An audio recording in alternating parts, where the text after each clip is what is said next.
গাজল ব্লকের রিলিফ গোডাউনের শুভ উদ্বোধন। গাজল ব্লক ক্যাম্পাসে রিলিফ গোডাউনের শুভ উদ্বোধন অনুষ্ঠিত হয় ব্যাপক উৎসবের মধ্যে দিয়ে।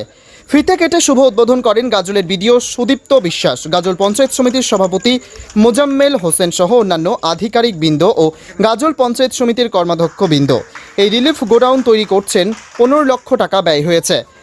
এই গোডাউনের ফলে গাজল ব্লকের সকল রিলিফের মালামাল রাখার জন্য অনেক উপকারে আসবে। রিলিফ সরবরাহ করতে অনেক সুবিধা হবে।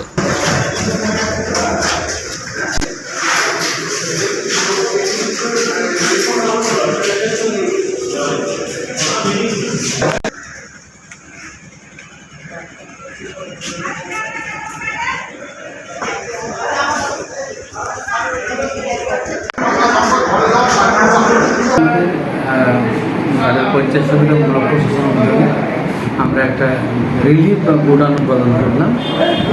গত কয়েকদিন ধরে আমরা লক্ষ্য করছি, কয়েক মাস থেকেই যে আমাদের গোডাউনের প্রয়োজন ছিল।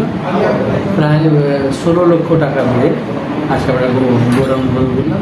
সমস্ত কর্মাধ্যক্ষের উপস্থিতি আমাদের গাজলের সমস্ত আধিকারিক বিডিও সাহেব ছিলেন এবং আমার পঞ্চায়েত সমিতির সমস্ত কর্মাধ্যক্ষ ছিলেন। প্রত্যেকের উপস্থিতিতে আমরা গোডাউনটা উদ্বোধন করলাম। আশা করি আগামী দিনে যে আমাদের সমস্যা ছিল সেটা সমস্যা সমাধান। কী উপকার লাগবে গোডাউন? এটা আমাদের বিশেষ করে গভর্নমেন্টের যেমন মাছের খাবার থেকে শুরু করে